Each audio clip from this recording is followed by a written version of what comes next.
Hey, Cricket customers, Max with ads is included with your Cricket $60 unlimited plan at no additional cost. Nice! Max is the streaming platform where you can watch Scoob, Meg 2 The Trench, The Nightmare on Elm Street collection, and so much more. Remember me. Just log in with your Cricket username and password to experience Max on all your favorite devices. We've never seen this before. Max, the one to watch for a good scream with Cricket. Phone plan streams in standard definition. Programming subject to change. Fees, terms, and restrictions apply. See cricketwireless.com for details. You made it. Checked out of office to check into the sweet views of this place where the kids aren't asking for the Wi-Fi. Mom, can we go to the pool? And when you're with Amex, it's not if it's going to happen, but when. American Express. Don't live life without it.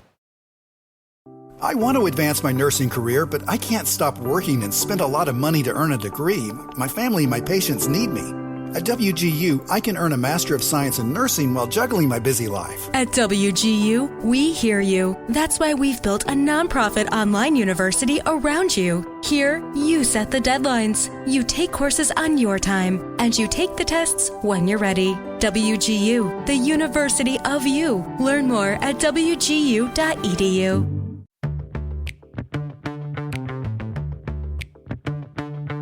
Hey, it's Christine from Storyworthy. Today on the show, the talented comedian Felicia Michaels talks about Mitzi Shore and the famous Comedy Store. I've had 2 experiences with weird things that have happened to me at the Comedy Store. It's kind of creepy at night in the Comedy Store if no one's around. Like in the podcast studio, if I have to go in there at midnight to grab my bag or something, I fucking run down there and I fucking grab that bag and I run up, right? Today on the show, comedian Felicia Michaels talks about the Comedy Store and its legendary owner, Mitzi Shore. Stay close. Hey, this is Felicia Michaels, and you're listening to Storyworthy.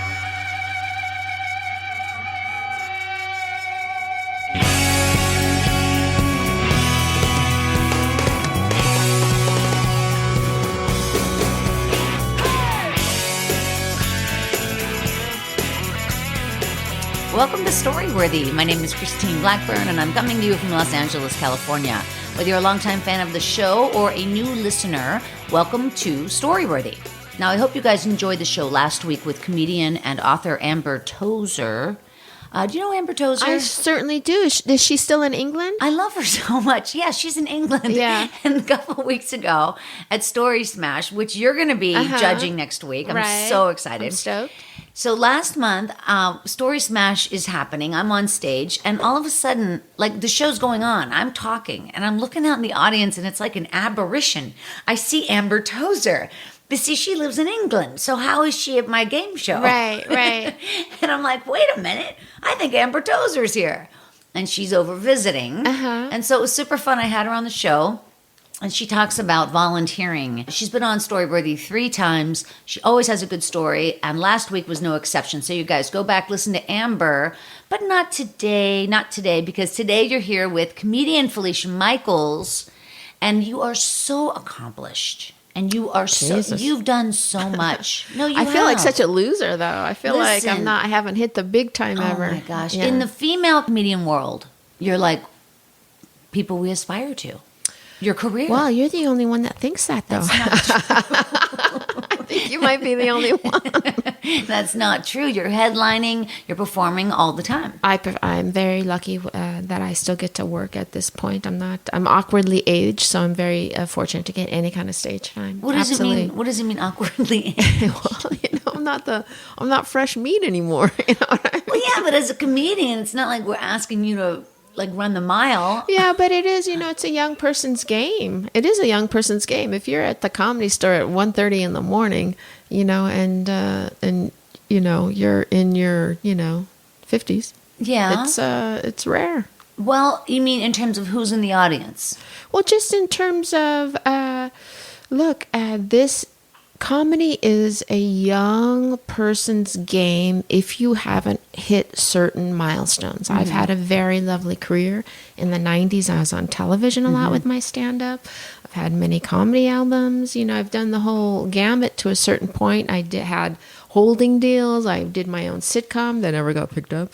But, I've done a lot of different wildly different things. You know, I have a special now on Amazon Prime, but I also do a lot of photography, comedy related, and I do short films, and I made a feature documentary last year. You really are just oozing creativity. So you do it all. I do, in certain sense, I do it all, but I'm very lucky that that to be in this day and age, like back in the day when you did comedy and you were like, yeah, I'm making this little short film, people would be like, get out of our face. Like, it was very segregated. Like, you did one thing, focus on the one thing. If you're doing other stuff, that means you're not focused on your one thing.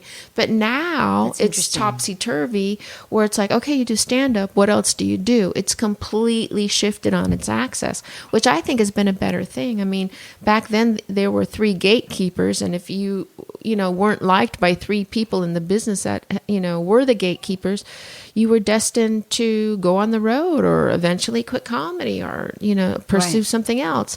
But nowadays it's different. It's the complete opposite, which I think is better, because there's so many comedians now that have very successful careers through podcasting, through other things that they're able to surpass the gatekeepers. Yeah, I really feel lucky to be in an age where it can be very much your motivation, your own self, who makes it happen. In other words, you can't tell me not to have my RSS feed. I mean, that's mine forever and ever. Exactly. And so you can't tell me I'm fired. It's beautiful. Yeah. And also it is sort of like the sum of the whole, so it's not just your, as it were, your Instagram feed or your Twitter feed or your website, but it's also, do you have a book, and did you do a short film, and can you direct, and can you do storytelling versus comedy versus all different sorts of mediums. I like it. Right, yeah. No, it's great. I'm very lucky that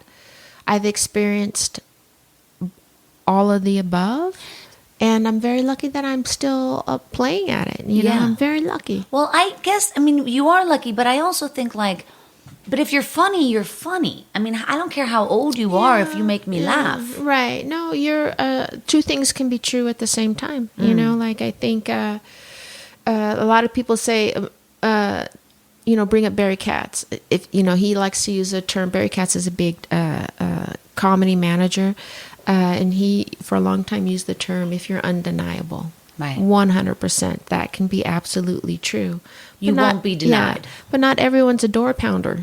Some people knock politely and are the best guest at the party, but you might not hear their knock. You know what I mean? I think 2 things can be true at the same time. I hope that made sense. I know it does make sense, because it's the same with any creative endeavor. Yeah, absolutely. It's not that the best songs are on the radio. It's the people who had the best record deals or the best managers that pushed or whatever.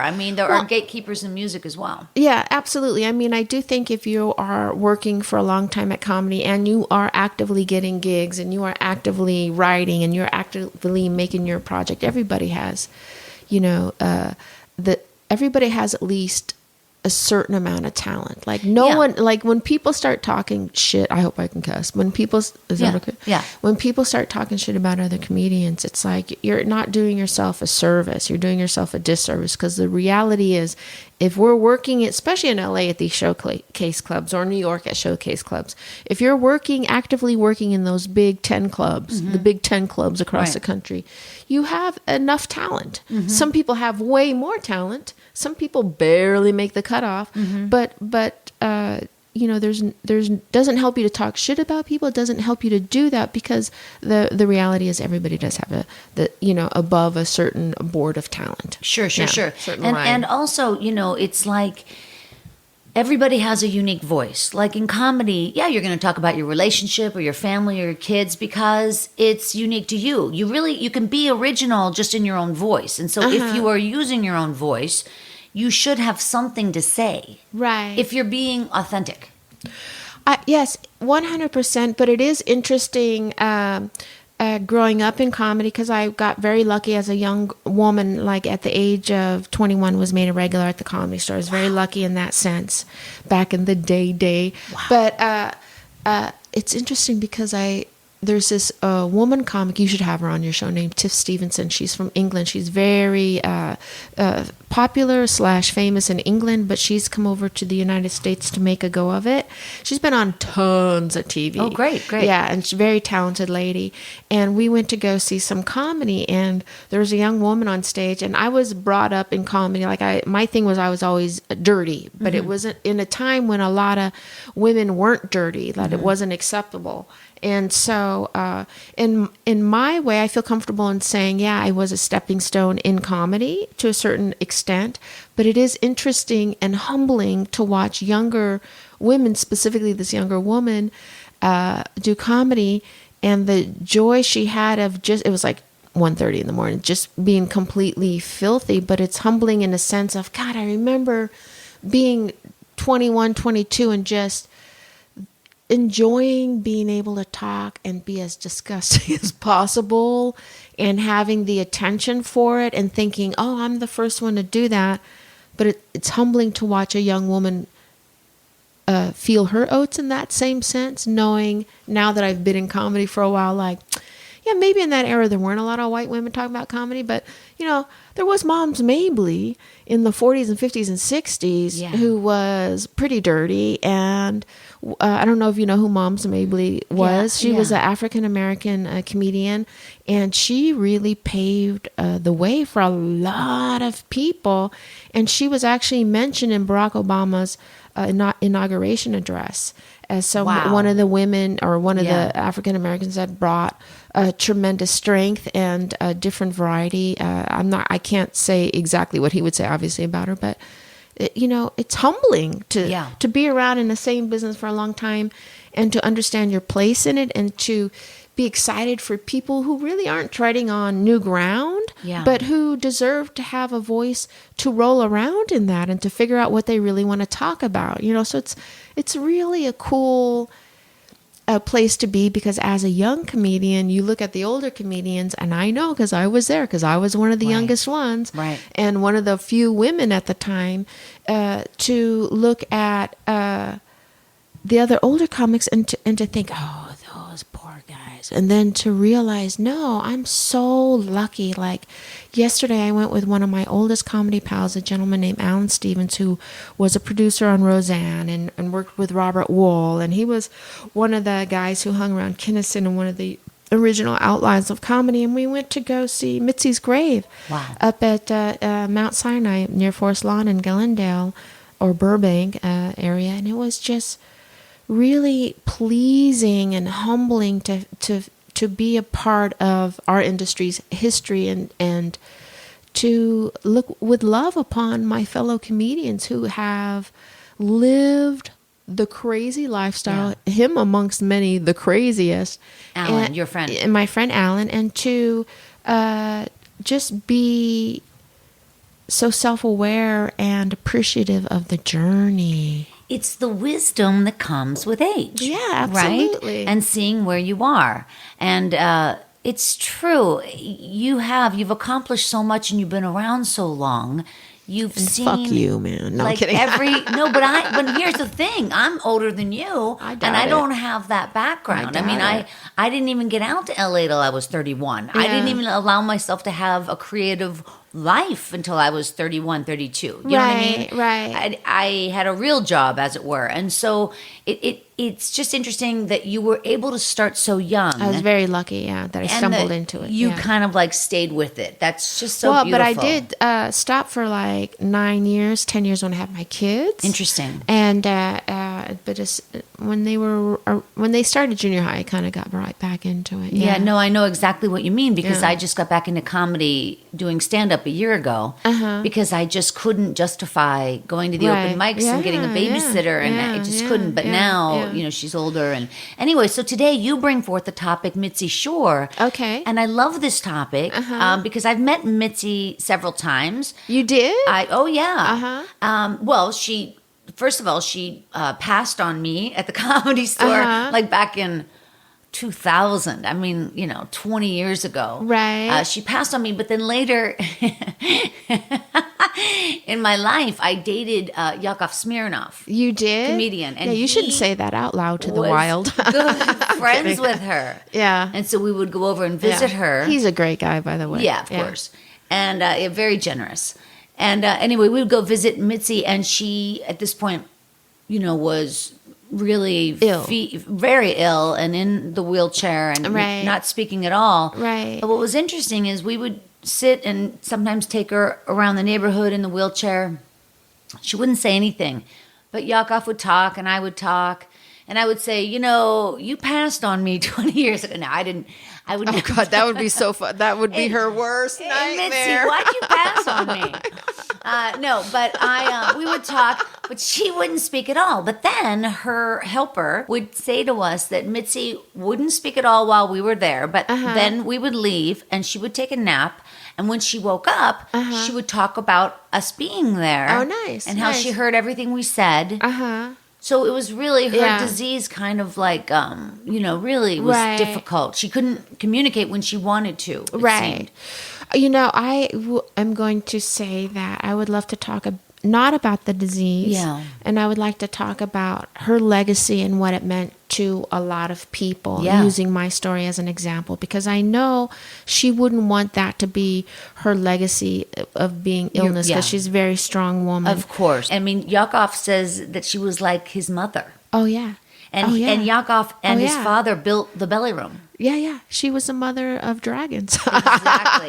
So I can't wait to hear your story. But before we get to Felicia's story, you guys, I wanted to remind you, you know this. Follow me on the social medias at Storyworthy. You know this. But what I really want you to do is follow the Story Smash Instagram feed, because that's where I put all the show action and all the hilarious pictures of the game show. Felicia, you're going to be so great next week. Oh, I'm excited. February 29th at the Improv. It's our 33rd or 34th show in a row. Wow. We sell out every show, and it is too funny. Also, the shows are, of course, podcast here on Storyworthy, so you can always go back and listen to the last 33 live shows. You get good guests on that show. Big time writers and producers. Here's and what's comedians. happening, because for the judges, I'm giving people an hour of time on the stage at the Improv, and you don't have to prepare.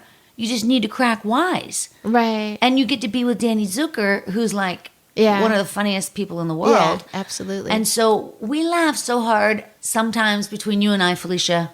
Sometimes I pee my pants just a little bit. Okay, well, there you go. It's information. Okay, there you go. All right, you guys, Felicia Michaels, she's here right now. Okay. As we talked about, you are an award-winning filmmaker. You're a professional freelance photographer, a comedian, obviously, and a podcaster.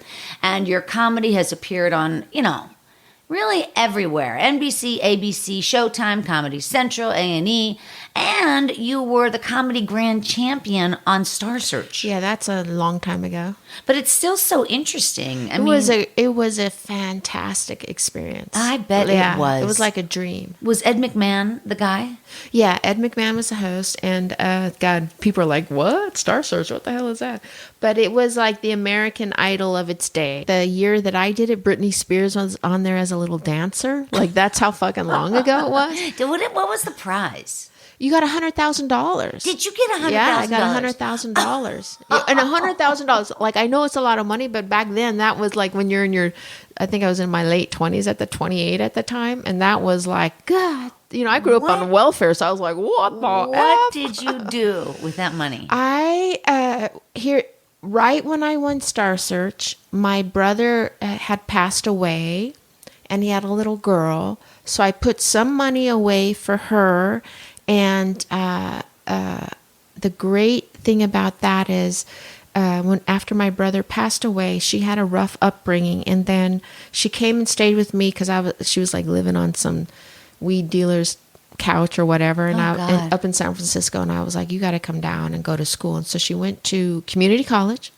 Wow. And I paid for the classes, and then did she live with you? She lived with me. I had a little guest house. No, she was already I think she came to me when she was 19 or 20. Wow. And she did so good at community college. She got a full ride to Berkeley. So the money that I had set aside, it wasn't a lot of money, but it was my Star Search money.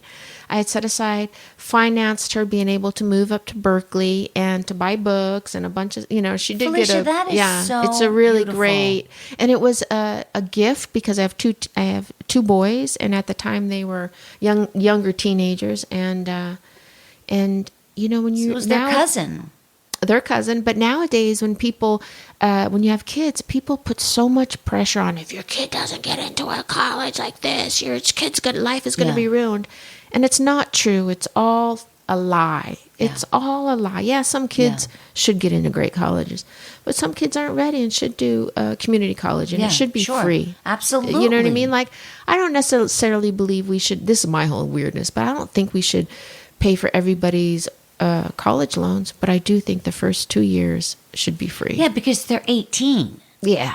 They're Yeah. 18. Yeah. They can't even drink alcohol. Yeah. Supposedly. But and some kids aren't ready. My niece is a secret genius. She graduated this year from Berkeley with honors, and now is making applications to go to Princeton and Harvard. And but she wasn't ready till she was 20. And this whole facade, this whole bag of lies that they tell parents about, you and your whole family and your kids should go into debt for a college education, is angry making. You know what I mean? agree. It's not true. And it's not just college. Everyone has a different path. And it starts at preschool. I mean, they get on you at preschool. They get on you it. when you're pregnant. Yeah, it's just stupid. It's like, why would you think somebody else could raise your child better than you? Yeah. Like, what are you talking about? Yeah. Why would I give them the money to have the pleasure of being with my baby? It's so bizarre. Anyway, listen, I am so excited that you're here. We can find, you guys can find Felicia over at our website, FeliciaMichaels.net, right? Yes. And then on Twitter and Instagram at Felicia Michaels. Yes, and also my podcast at Liars Club. Yes, Yeah. at Liars Club, which is a great show. Thank you. I'm telling you, it's so great.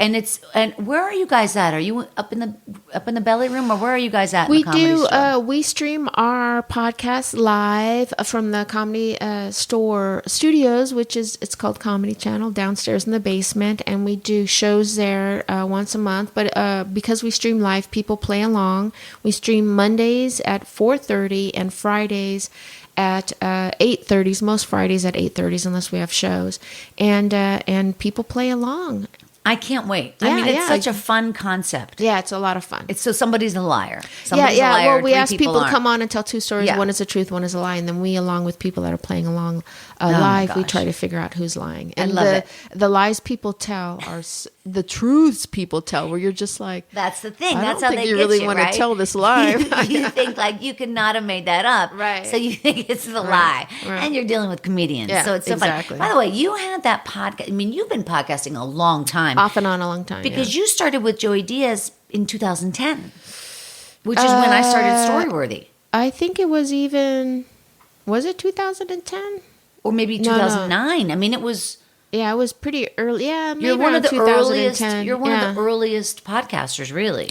Yeah, I did it with Joey, and then Joey Diaz is his is the Church of What's Happening Now, and it's a tremendous podcast. Yeah, it's and just way over. So excited It's- for yeah. him to do that, but It's huge. at the time, and it's very edgy. And he was smoking a lot of weed on it. He still does off and on, we did about, I can't remember how many episodes. We did a good run on it. Oh, at but- least 100. At least 100. No, well, I think it was less than that, but we had a tremendous success with it right out of the gate.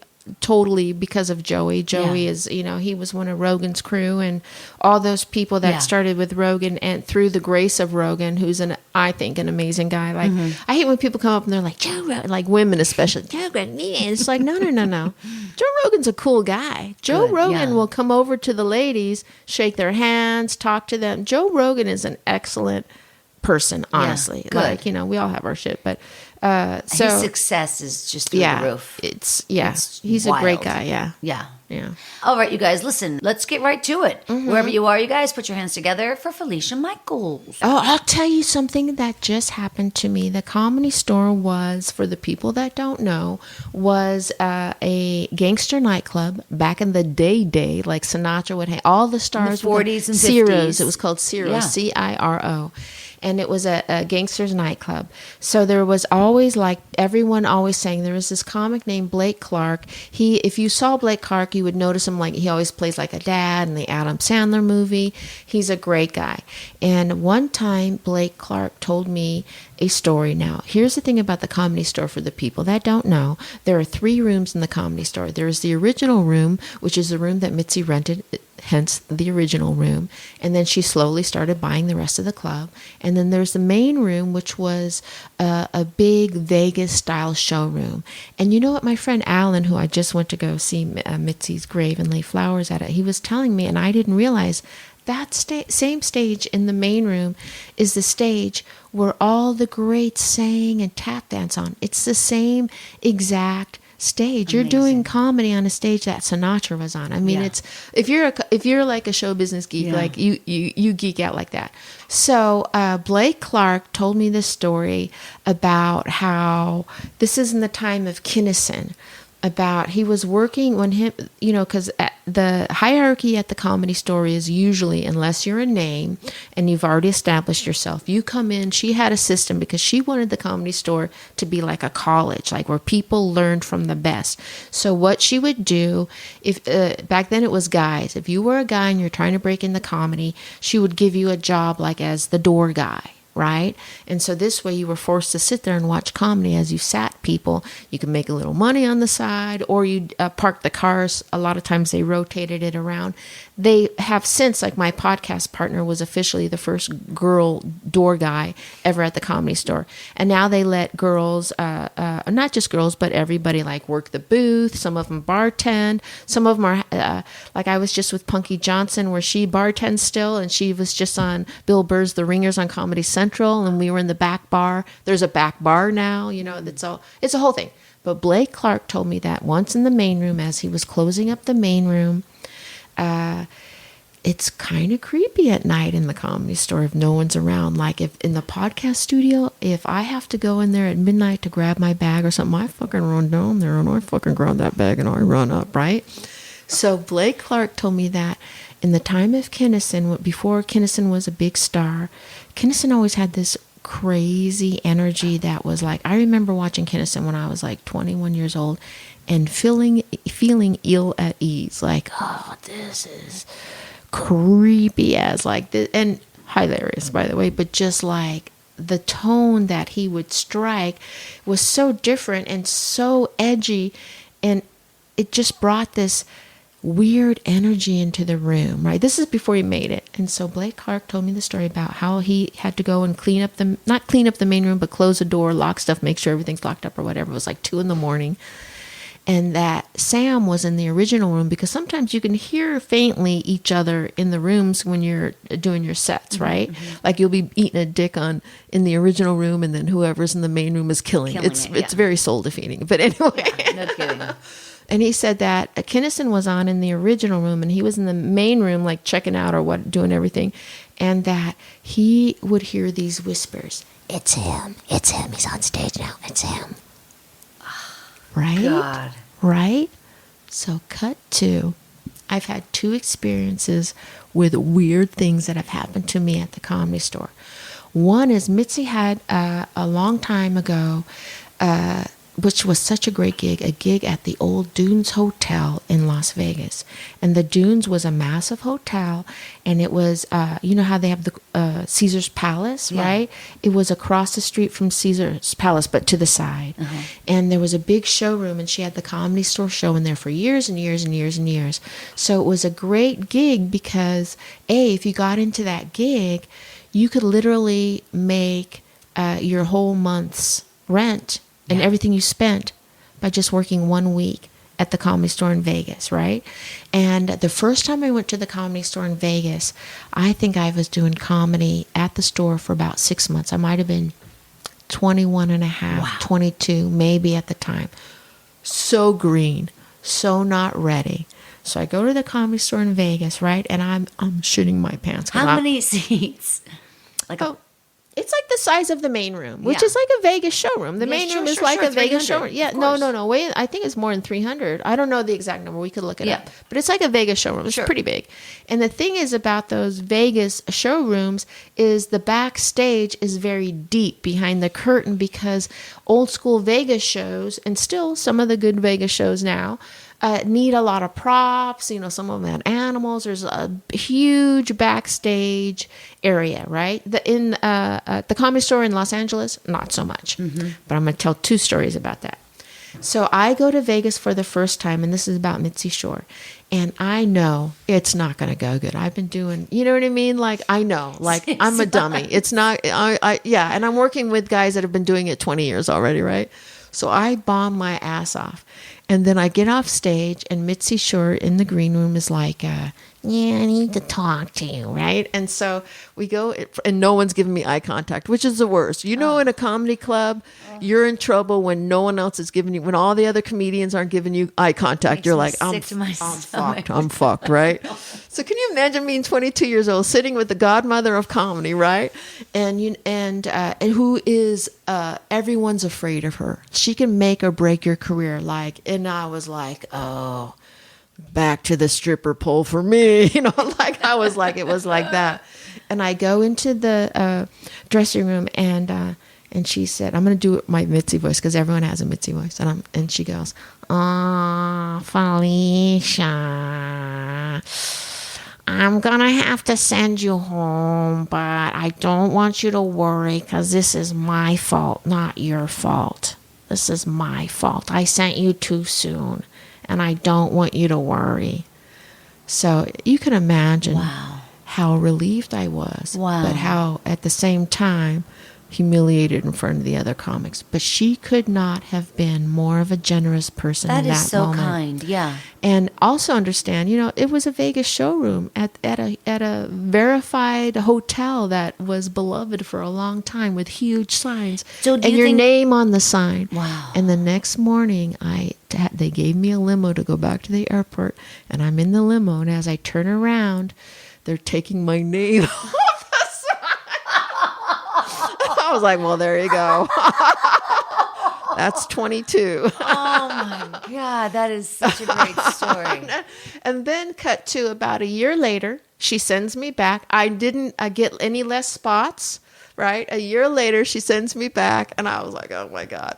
And then I did well, and then it was fine. And so for then from the age of like 22 to probably, I would say 28, I had the most blessed experience in comedy. I got to see Pryor on stage before he was ill. Like, I got to experience so many wonderful people, so many crazy people, a lot of shitheads, but it was like going to college for me, right? So I get to go back to Vegas.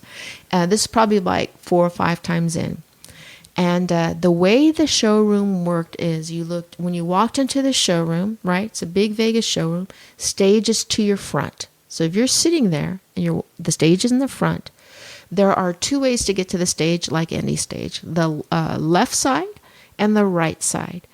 And on the left side, you would exit. And there were green rooms. There were probably like 3 or 4 green rooms, very nice green rooms. And in fact, my friend Alan told me, because there always was this big room that Sam Kinison shot the TV in the green room because he was all fucked up. And my friend Alan was like, "That's not true. That's totally rumor. He had a little pistol. He did shoot at it, but it didn't break the glass. So we went and we found a hammer and we broke the glass." And I was like, that makes the story so much better. It makes it so much better if he just shot. And it turned out that he got charged for it because that was Elvis's TV that was in that green room. It was like one of those ones that your parents drag out to the curb with a free sign on it that didn't really work. But then he got charged because it was like an Elvis TV that they were like, it's the beloved Elvis TV, right? It was like a console TV or something. Yeah, one of those in the wooden thing, like in mid-century Hollywood style, right? Yeah. So then my entrance, so you're looking towards the stage, to the left is where you get off stage where all the green rooms are. So my entrance is the right, Yeah. right? I'm supposed to go into the right. But now keep in mind, there's this whole back area, right? This whole back area of just darkness, right? Yeah. Oh. So I always felt like this is creepy. Like I get all creeped out about stuff, right? So I asked one of the stagehands, like finally got the nerve to say, because I would always run in heels to the other side and cower, before I would go on. So then they got into the habit of walking me around to the back. Now, when they would walk you behind stage to the entrance on the right, the way it was a little cubby hole, and there were 3 doors. Okay, there were 2 fire doors. One actually was a fire door that they always kept open, which was your entrance to the stage, right? One was a fire door that actually went out to the audience. Oh, okay. Right. Yeah. And then a third one was actually a storage door. And so one night in particular, the gentleman, I can't remember his name, stagehand, nice guy, union guy, walks me to my entrance. We see the light of the stage. He's like, cool, you're good, right? He goes to leave around the corner, right?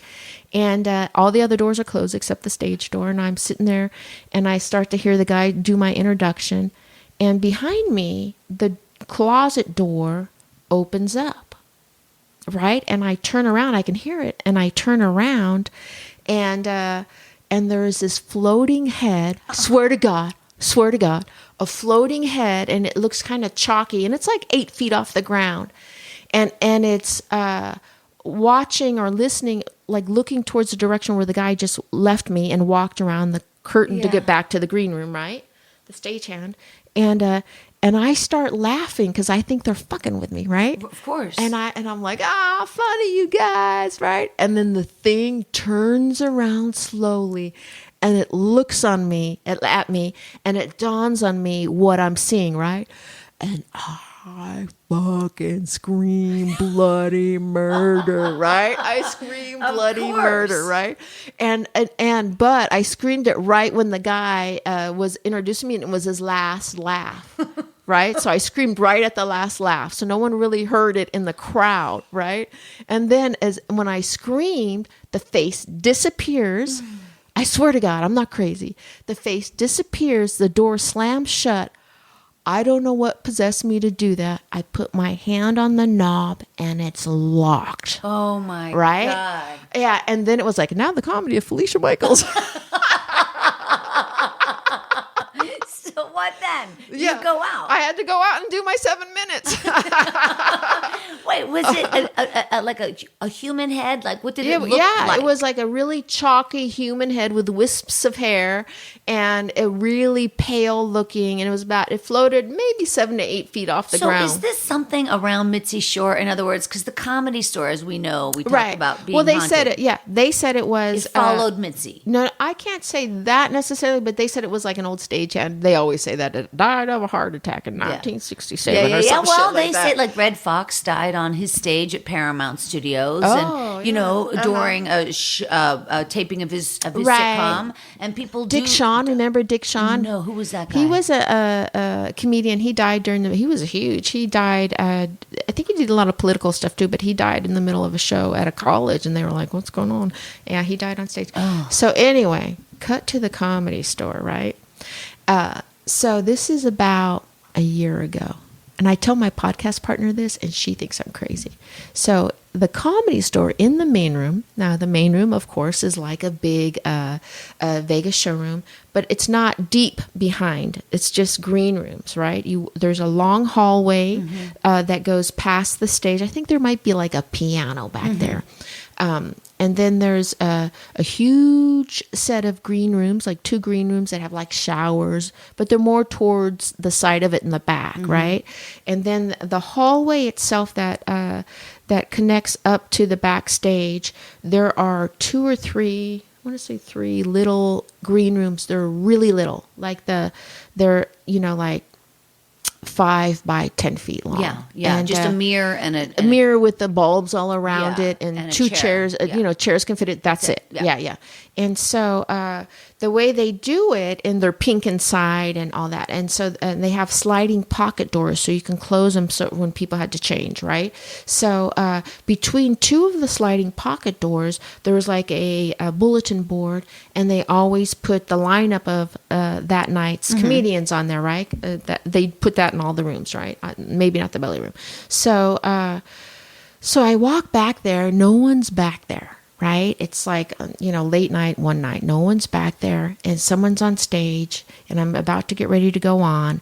And I first stop and see my name on the lineup, and then all the doors were open, right, to the green rooms. And then I walk past it, and I go peeked behind the curtain, and then I was like, okay, so I go put a lipstick on, and one of the pocket doors is sticking about 6 inches out of the pocket door, right? It slides into the wall, that kind of a door.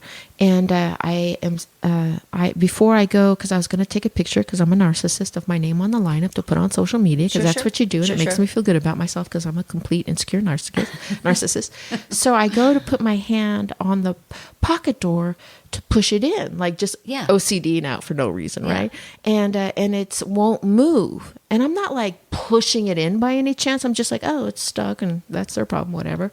And then I walk like 2 feet, and I stand in front of where the names are, and I take my phone out of my purse to take a picture of the lineup. And as I go do it, the pocket door goes up and down and up and down and up and down, right? And I was like, what the fuck? Oh my God. And I ran out of there. And that was just a year ago. That was a year ago. Now, my friend Jessica, who's also my podcast partner, she's like, oh, you just must have pushed it so hard. And I was like, no. It was like, oh, it's stuck, But if maybe I could see, because I have pocket door closets, that it could fall off the little railing. Yeah. But it doesn't go up and down and up and down and up and down. And also, you would already stop touching it. I mean, there was nobody else touching it. Yeah. I totally believe you. Okay. I do, because I've heard stuff about the comedy store. Yeah. So that is the scary thing about the comedy store. It is. Tell me more about Mitzi. Well, I was very lucky when I got into comedy, and I had been a stripper. I grew up on welfare, and I was briefly married to an abusive guy, and then I split, and I did like a wet t-shirt contest, became a stripper, met a comedian there, got into comedy, moved to California, was stripping by the airport, and I did some open mics. I had to wait till I was 21. No, I mean, we get all through that. You have to tell all that. I know, but you're so funny. I was stripping by the airport. Were you at the one that says live nudes? Oh, it was called the Jet Strip. At the time, it was called the Jet Strip. I always laugh at the ones that say live nudes, because what's the alternative there? And by the way, the worst stripper on the planet was me. And I was a terrible stripper. I have no rhythm. I broke my ankle when I was a kid. I don't look good in high heels. You know what I mean? Anything with a pole, I find that so difficult. I mean, I've just tried to, never touch the pole. Oh never my touch gosh, the pole. so difficult. Yeah. I just would walk around. My favorite songs were the Beach Boys In My Room, because it was like literally a minute and 17 seconds. Like my thing was, I would always bullshit at the bar with the guys. I was not a good dancer. Okay, so then you got into comedy because you met a comedian, and you that was in Colorado. I grew up in Colorado. But maybe that made you think, okay, well, that's a feasible career. Is that maybe? Do you think he gave you that incentive? Oh no, not at all. Okay. I had met him at a strip club, and then he took me to my first comedy club, and then I was talking. I was kind of drunkies. First time I'd really drank, and I was all like, I could do that, because this chick was bombing, and then he like dared me, like, Well, and so then I tried that. He was part of the impetus. Well, I mean, yes, in a way. Okay, yes, I'm just saying, because it's a big deal to step on stage at any time. The first time. Look, once you show your titties at the age of 18, it ain't that difficult. You know what I mean? Like, I guess, but it's still such a. Well, anyway, okay. Right. So when I moved to LA, I wasn't old enough to get into the Comedy Store, not even to go see a show. Like, they would let the younger guys in, but they were like, nope. Yeah, it was crazy. Why is that? Because it was a bar, and I wasn't 21. But why would they let the younger guys in? Because there weren't a lot of women in comedy at that time. And the women that were in comedy tended to be women who came out of college or university or came at it from a different angle. Like a lot of women, like Elaine Boozler, came from New York, who Right, are already Rita Rudner. veterans. Yeah, Rita Rudner. Like they came at it from a more of an intellectual point of view on how to go about this. For me, I came at it from such a wildly different source that, when I was 20, I was like, I want to be Canadian. They were like, get the fuck out. Hit bricks, lady. Hit bricks, chick. You know what I mean? Like, I was that chick. You know what I mean? Big ass bangs, the mini skirt. They were like, get the fuck out. You know what I mean? Like, I don't blame them. I looked like a complete idiot. So when I was 21, I finally got to go to the open mic and participate at the Comedy Store. And I got on stage. It was packed. And Mitzi was there. Because back then she would watch all the comics. This was on Sunday nights? It was on a Monday nights. Monday nights used to be the best night at the Comedy Store at that time. It's shifted. Like Mondays are still great nights now because they have Kill Tony, so it's still great. Right. But Monday nights were they did improv in the main room. It was just a whole different animal. And now it's Tuesday nights are really great because everyone's in town. Yeah. So everyone goes on Tuesday nights. All the great comics. Well, they're great comics anyway. All the rich comics. Anyway, so no, but every night is on fire there now. Oh yeah, it's craziness. The Comedy Store, it is. Well, really, all the comedy clubs it seems are just doing so well. It's almost like the '80s craze again. It seems to be happening. It is. They went through a dark period because comedy fell out of flavor in the '90s. It went through a dark period. So I go on stage and I bomb. Oh God! Like no one's business. Like my ass was sweating. And the only person laughing in the room was Mitzi Shore. Wow. I bombed so fucking bad. But here's the thing about Mitzi. Her thing is she liked types. Right. Like. Yeah, stereotypes. You know what I mean? Yeah. You are the. Yeah, I'm the dumb blonde. Yeah. You know what I mean? She already had like, like Carrie Snow, who was a heavy-set, sardonic woman. She had Karen Haber, who was a Jewish girl that told stories about her mom. You know what I mean? So my thing from the get-go was just, because I had just spent 2 years of my life, in a strip club. You were original. So I could talk to any guy about anything and talk about sex, and it didn't bother me. You know what I mean? And also, if you go into an average comedy club, what would you say the average age of an audience is? 32, 35? Sure. When you're 20, 21, 22, you have nothing in common to talk to 35-year-olds. And a lot of times the younger comics haven't lived a life. Right. So but because I was around the sex business and all that. Did you come out right away and say, I stripped by the airport? Oh, no, that was like a big secret because I see. It wasn't tolerated. Yeah. So she didn't know that I was a stripper by the airport. She didn't know. I was just some dumb blonde, like, that's when you're sucking a guy's dick. You know what I mean? Like, it was like that. So she didn't know. But that is such a great hook in terms of you're so beautiful and your sweet little voice, and then you're talking like Dice Clay or something. You know right. what I mean? That so was really a funny picture. Yeah. And then, so I was very lucky that I got into the Comedy Store. And you have to understand at that point, it was crazy dark at the Comedy Store. Not like the dark ages. I mean, comedy was booming, but it was like the time of Kinnison, before he hit big. So there were like when chick comics are like now, like, it's so hard to go to an open mic. I'm like, talk to the hand, lady, because you have no idea.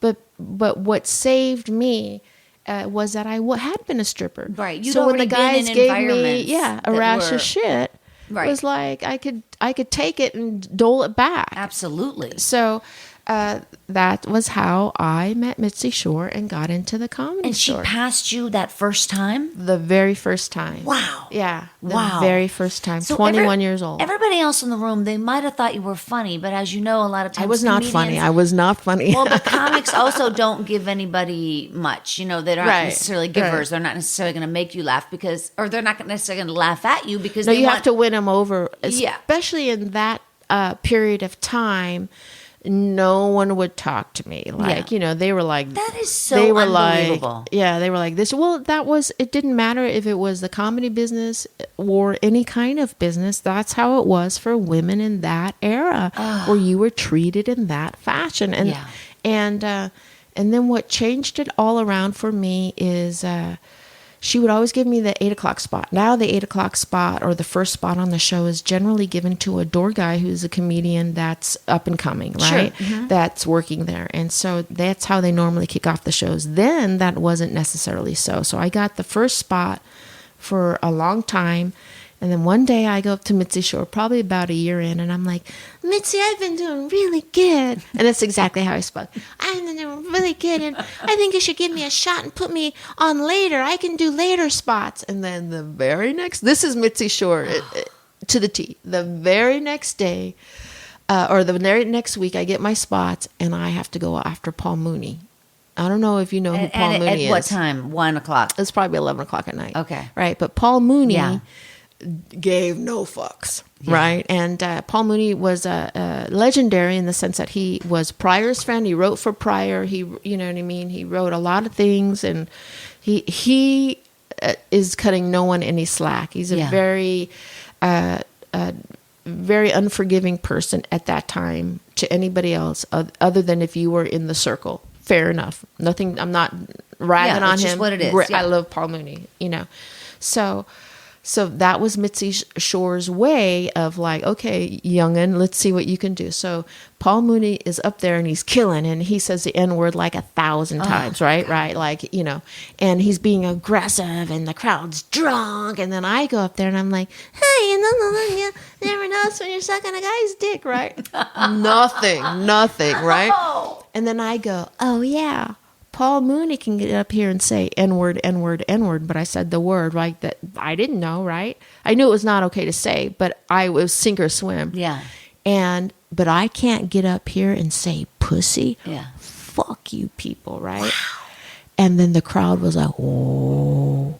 And then the only one that laughed, once again, Paul Mooney. He laughed so hard. And then after that night, I was one of the fellas. Oh, man. That's a great story. Yeah. Well, because you decide that I'm the boss of me and I can say anything I want and I'm confident and I know what I'm talking about and you're going to listen. Well, that's the cleaned up version, but it was like sink or swim. It was like swing. If I'm going to go out. Here's the thing about the Comedy Store. I was just talking to someone about this. Like once you're made a regular at the Comedy Store, the Comedy Store, she puts on the bigger acts. They put on now because she's but they follow her formula. So the bigger acts go on probably, if the show starts at 8, the bigger acts go on around, they build it up. 10, 10:30, 11. Yeah, 8:40. No, now it's more of a real show, like, lineup wise. She puts all the big people go up towards the front. And then the edgier or the newer people go towards the end because it goes, shows go till 2 a.m. Right.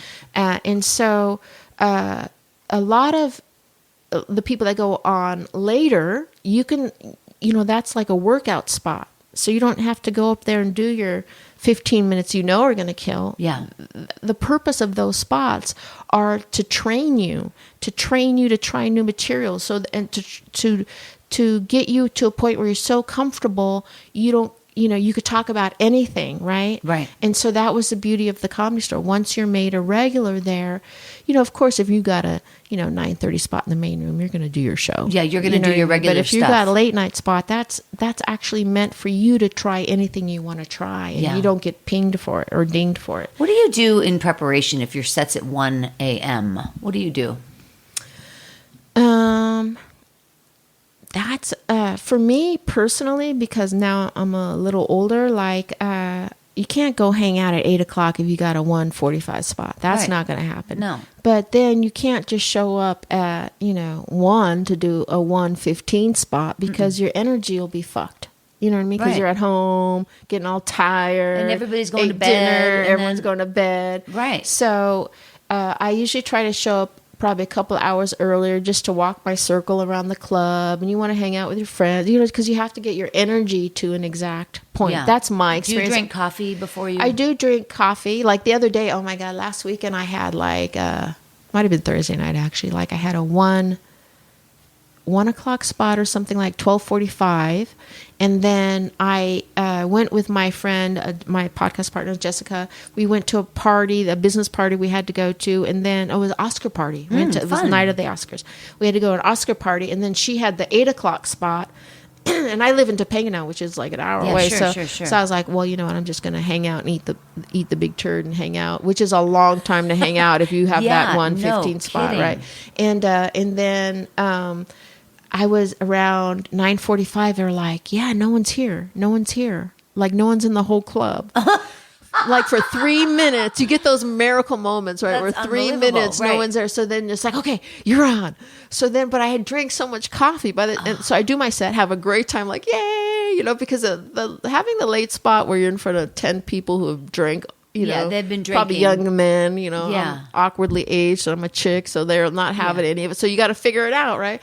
But I had drank so much coffee that, and I was done by like 10:15 or something. And then I drove home. Still couldn't go to sleep till 3 in the morning because I then you're drank so much screwed. coffee. Yeah, then you have to take Ambien or something to go down the other way. Yeah, for sure. Yeah. It's super interesting to speak with somebody so accomplished. And like I said, as a woman, because, obviously it's just a male-dominated industry. Still, comedy is male-dominated. Yeah, but it is. But it's changing, but I'm just the saying, thing, like... it's as long as I've been in it, it's changing the most right now. Yeah. Yeah. I hope you're right. It really has changed when it's come to women in comedy. And I do feel in some clubs still there are not enough women represented. And I know when I stopped doing comedy for 9 years because of my kids, and when I came back, there was a guy at the Comedy Store named Tommy, who was a booker then at the Comedy Store. May he go fuck himself in hell. And sorry to be that person, but I went back and I was talking to him, and I was like, how do I get back into the Comedy Store? And he, this probably I was 42. Yeah. And he said, you're too old. We don't like old people here anymore. Literally to my fucking face. And did you tell somebody? And no, who are you going to tell? This is like 10, this is probably like 10 years ago. And literally at the same time, there's a guy on stage 5 years older than me. Like, it was bad. Yeah. But it has changed. Yeah. And now there's so many young women at the Comedy Store right now. And I really believe right now that women are changing what's going on in comedy right now. And not, you know what I mean, we're more touchy-feely or more inclusive, but literally are changing how comedy is written and performed. I think we just went through a huge metamorphosis of women directing the direction of comedy, of like funneling it into a more serious and creative and smarter, thing. yeah, and smarter thing. And yeah. I believe Laurie Kilmartin is one of those people. I think that's I believe the that too. direction Yeah, I was going into. Dead People Suck. That was her book. Yeah, she's the show. she's an amazing comedian. She is, and Jackie Cation. There's Absolutely, so yeah, many yeah. bright people. I feel like because comedy is so hard that it takes so much dedication to write and rewrite and write and rewrite and just get it down to precise words that it takes sometimes a woman to put all the effort in. Well, it's interesting because I did take my friend Tiff Stevenson and we went to the Comedy Store the other night and we were watching quite a few young women. And how comedy in some ways has changed now than obviously back in the day is Rich Scheidner said this to me, and I 100% agree with this. Rich Scheidner was a comedian that did The Tonight Show like 12 times. Yeah, and he's been on the show as well. He's an amazing... Great guy. Amazing comedian. And he told me a few years ago, he's like, the thing that has changed about comedy is back in the day, comedy was sarcasm and jokes. Like the jokes were sarcastic. And now it's irony. So it's not, I have a punchline, I'm just here to point out ironic, weird things. Like if you... From my point of view. And so it's more attitude. Yeah. And it's like when the alternative movement in comedy came, that is what ushered it in. So it was more about storytelling and more about irony and less punchlines. It doesn't mean it doesn't work as good.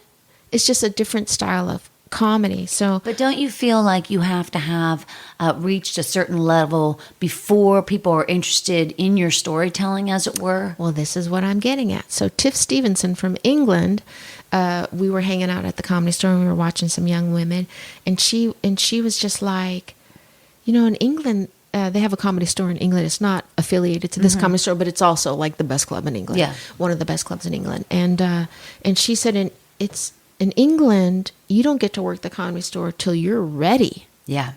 And so it was surprising to see someone up on stage not having full form jokes. And we were there till I think my spot was like 1:15, and I said, well, you have to understand that the Comedy Store is a different monster than any other club. Their focus is to shepherd in the new generation of comedians. So in the same aspect of Mitzi Shore, only taking someone who, because she was about, do I have someone who is Asian and does this? Do I have someone who is Stereotypes. this? Yeah. And which I normally don't agree with, but for her that was a business model. Sure. and not a dumb one. You Yeah. know what Oh, I mean? no, not at all. Yeah, like Yakov. Yeah. He got to be there because he was a Russian comic. Yeah, You know what I mean? that was his thing. That was, in a way, it was such a great experience to be able to go through that and to see it, the next generation of not just women but young men go through that, where part of the Comedy Store is you get the best comedians in the business, but it's also we're going to show you the next generation. Yeah. And a lot of clubs don't do that. Yeah. Most, they just stick to most their clubs guys. do not. Yeah, they stick to They stick to what's tried and true. Yeah. They're starting to do it a little bit here and there, but it's like you don't work the Laugh Factory until you've already got chops. No you know kidding, what I mean? yeah. And they use very few women. I have no fear of saying that. I understand. It's It's true. embarrassing how It's few true. women there is. I'll just It's go ahead and true. say the Improv uses a lot of women. Yeah. They use a lot Flappers of use women. more. Flappers, I think, uses the most. Yeah, but the Improv does use a lot of women. So, but the Comedy Store, their interest is we're going to bring up and comers to you. You know what I mean? Yeah. So, and we're going to nurture those careers. I love talking to you. I think you are so bright and you have so much. You've got history. And what the thing is also, it's not about you being old. It's about that you started so flippin' young. So it's never, when people say like, oh my God, because seriously, I mean, you're not old and your voice is totally still completely bright and fresh and your attitude is thank there. you. Yeah. So thank you. so don't ever think like, oh, I'm one of the, back in the day, because frankly, I think this is your day, dude. Well, it is. I think the it day is back here in the for day. you. Like I remember but- when the alternative comedy scene came on. Yeah. In the 90s. I was never a part of that, Yeah. and people always looked at me as an older comic, even though I was their same age, because I had started so much younger. You know what I mean? So, which by the way, it's I'm true. so excited that and pleased and look at it with a bunch of pride that I got to have. No kidding. That experience. That's yeah. really good. Yeah. And you do come from a place of authority because you can back it up.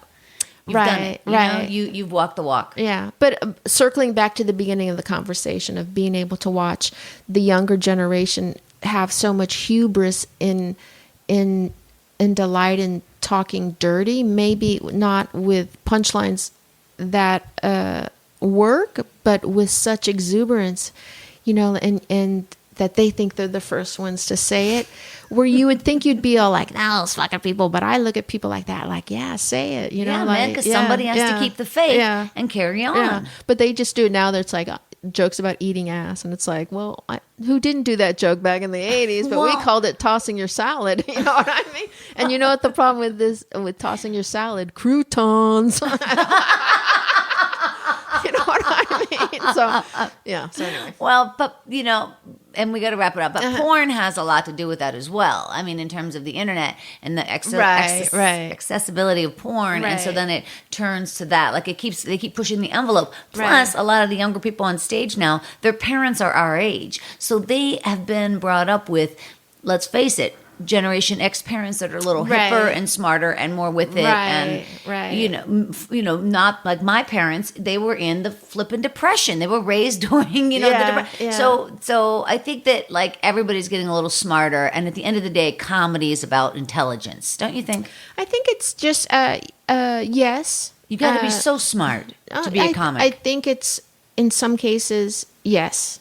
But in some cases, it's like people who can just sit at the piano and listen to a couple songs and play the songs. Like, everyone has a different skill, and comedians are the first firewall of the mirror held to society. So it's not that you have to be the smartest person. You just have to be able to access the part of you that's like, hey, what's going on here?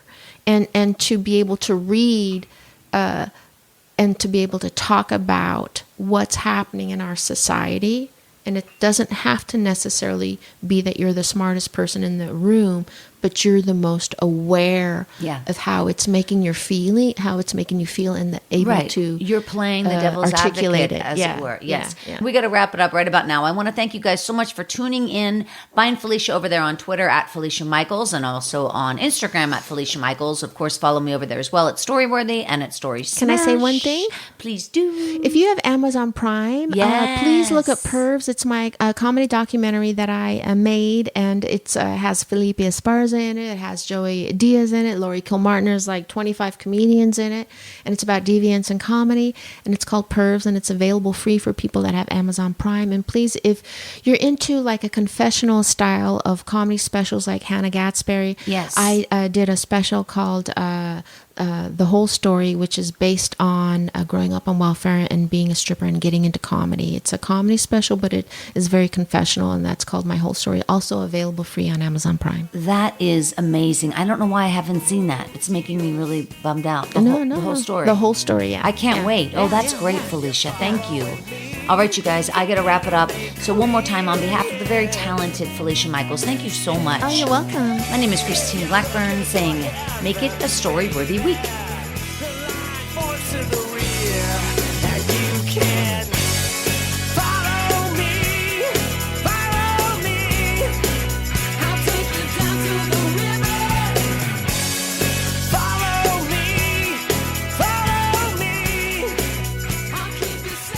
Thanks for joining us on the Storyworthy Podcast.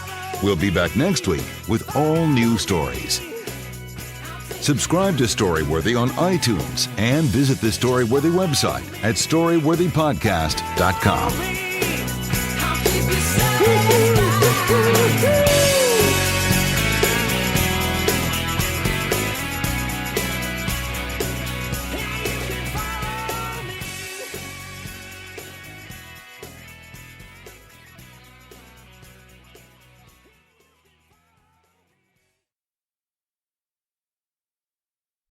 Your favorite band's about to play a sold-out show, and you definitely got tickets. And drinks. Now hurry and make it back to your spot. Past this person and that person. About 20 more. Ooh, watch out for feet. Hey. Just keep going. A little further. Oh, there's your friend. Over here. Right where you want to be. Close enough to see the set list. And they're definitely playing your song. When you're with Amex, it's not if it's going to happen, but when. American Express. Don't live life without it. I want to advance my nursing career, but I can't stop working and spend a lot of money to earn a degree. My family and my patients need me. At WGU, I can earn a Master of Science in Nursing while juggling my busy life. At WGU, we hear you. That's why we've built a nonprofit online university around you. Here, you set the deadlines. You take courses on your time, and you take the tests when you're ready. WGU, the University of You. Learn more at wgu.edu.